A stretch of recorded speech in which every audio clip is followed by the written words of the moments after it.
this. He kind of sees happiness and satisfaction in life as accomplishing our goals, getting better at something, overcoming challenges. Every time we overcome a challenge or accomplish a goal, we feel satisfied and happy with ourselves. And so the more you accomplish your goals, the happier you will be. However, he noted that the goals have to be something you want. So, for example, my parents wanted me to become a doctor, but that's not my goal. I wanted to become a psychologist. So then I pursued my dreams of going through my goals of learning psychology. And that made me so much happier than I was when I was getting straight A's for classes and being a doctor. So think about what you like to do. Some people like to draw, some people like to read, some people like to play video games. I love to play video games. Some people like to watch movies. So think about what you like, and think about how you can get better at it. And you might ask, how do I get better at reading? How do I get better at watching movies? I ask you, why do you like reading? Why do you like watching movies? Because you can get better at it. Because in my experience, when I read a book, I'm not just reading, I'm thinking about the character. I'm thinking about their psychology. I'm thinking about what are they gonna do next? So I'm learning about human characters, human personalities, and understanding if a real person were with this situation, with this personality, how would they react? And so you can grow those skills. Reading, watching movies, analyzing art, those are things that you can still grow and feel appreciative about. So, the summary. I know that was a lot. So when we are panicking, our brains are in distress, we're losing brain power. We can't problem solve, we don't know what to do next. So then we can start with calming our bodies, so doing that body scan, doing that deep breath, preparing our bodies to engage in problem solving. We can organize our thoughts, reduce that chaos. When things are unorganized, we're losing brain power. So if we organize it, we're getting brain power back. And then being aware of our emotions. When we don't know how to explain our emotions, we feel unvalidated and we're losing brain powers. We feel unsure, and that makes us lose brain powers. So when you can identify your emotions, you can then feel more motivated and get back brain power. But doing all those three things gives us back brain power, allows us to continue approaching challenges, to continue making a plan on what to do next.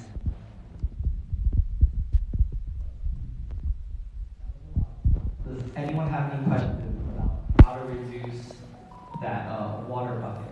So all these coping strategies and opening up brain power is to help you reduce the water. Whereas the resiliency piece that I talked about with the growth mindset, that's about increasing the size of the bucket so that we don't feel overwhelmed and overflowed. Any questions so far? Okay. So lastly, you guys are going to college in the US, so here are some resources. Most universities now have a mental health center that is either free or reduced price. All of my universities I've been to offer free counseling, and I've used it, and it works really well. Additionally, they also have an office that has sessions for if you want to meet other people, chances to talk about depression, chances to talk about anxiety, all of these mental health activities and ways to engage with other people. So I highly encourage you, what I do is type in my university, so I'll type in Texas A&M University and mental health. And the first link is usually their mental health counseling center.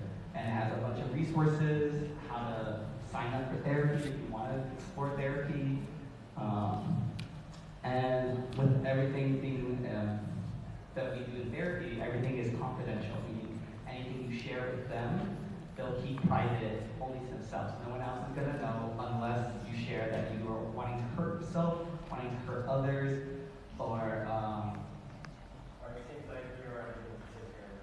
or you're not able to take care of yourself, like you stop eating or you stop bathing and that kind of stuff. So those are the only times a therapist will report something for you to get help. But other than that, I highly encourage you to do it. It's free. technically you're paying for it, your tuition, and if you don't use it, you're wasting it. One thing I also like to mention, and highly encourage everyone to do, is in medicine, doctors say we need to do things to take care of our health, because it's easier to take care of our health than to get sick and then have to do things to heal your body. It's the same thing with our mental health. Even if you're not in crisis yet, if you take care of your mental health, you're saving yourself a lot of money, time, and burden on your heart and your body. So what I have done is just go to therapy just because. I'm not stressed out, I'm not depressed, I'm not in crisis, but I'll just go every once in a while, maybe once every 2 months, just to check up myself. And that way I don't enter a state where I am depressed or anxious, because I've been handling it before it gets to that point. So I highly encourage you, if it's free in your university, try it out. It doesn't have to be every month or every week. If you're doing good, it can be every other month. Your university also has an international students office. During COVID, I know a lot of universities were reaching out to their international students to make sure they feel connected. These people are getting paid to do their jobs, so they are putting out things that matter. So I highly encourage you to check those emails, read those newsletters. And then lastly, some universities have partnerships with apps. So some apps you have to pay for mental health stuff, but some universities you may get it for free. So look it up. Other things you can look at is NAMI, the National Alliance in Mental Illness. They create a lot of resources, how to get a medical diagnosis if you need one, how mental health may impact your money and your finances, how to share it with family and friends if they don't understand what you're going through. They have resources in how to teach you to talk to parents or friends about your mental health. Additionally, in the States, we also have 988, which is a 24-hour, 7 days a week call and text service. It is run by the government. And it's kind of like when you're in crisis and maybe you don't have anyone to talk to, these people can be someone you talk to. They're always available. You can call, you can text them, and they're there to support you when you may feel alone and no one else. Or maybe if it's 5 a.m. and all your friends are asleep, but you need to talk to someone, they're always there. So I highly encourage you to check out both websites because they have tons of resources. Lastly, I know you guys are Vietnamese, and sometimes maybe your family, you guys can speak English, but maybe your family doesn't understand English, and you want to share something to kind of explain what you're going through. These are 2 links that have resources in Vietnamese that you can, read yourself, use it to share with families, use it as a way to explain things to family members. So I have them attached to my link, and I'm comfortable with you guys sharing my PowerPoint, so you can access these links later. And that is the end of my presentation.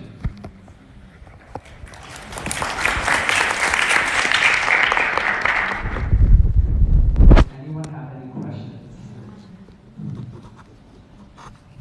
Also, I will be, like I said before, I will be a student back in the States when you guys are becoming a student. So I'll be there with you guys, far away or virtually studying, doing clubs, making friends, all those things too.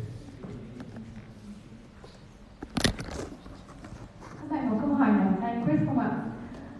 Vấn đề về sức khỏe tâm thần có thể là một trong những cái mà chúng ta chưa nghĩ đến, nhưng mà nếu mà các bạn có thể vấn đề mà chúng ta có như là stress hay là depression hoặc là những cái mà mình thì kết bạn như nào, làm thế nào để có thể tạo mối quan hệ với giáo viên hoặc là với bạn bè xung quanh thì cũng có thể hỏi anh Chris có hỗ trợ các bạn trong mặt một cách nào đấy về vấn đề gọi là psychology side, đúng không ạ? Additionally, we also have Dr. Tang, my colleague. He is more working with people who enter the hospital. If you want to get medication for depression, anxiety, or anything like that, I invited him here.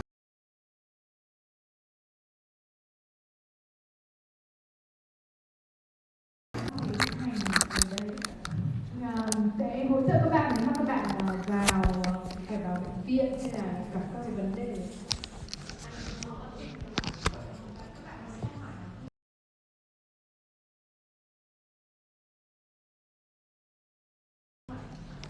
Okay, I see one there. Thank you very much.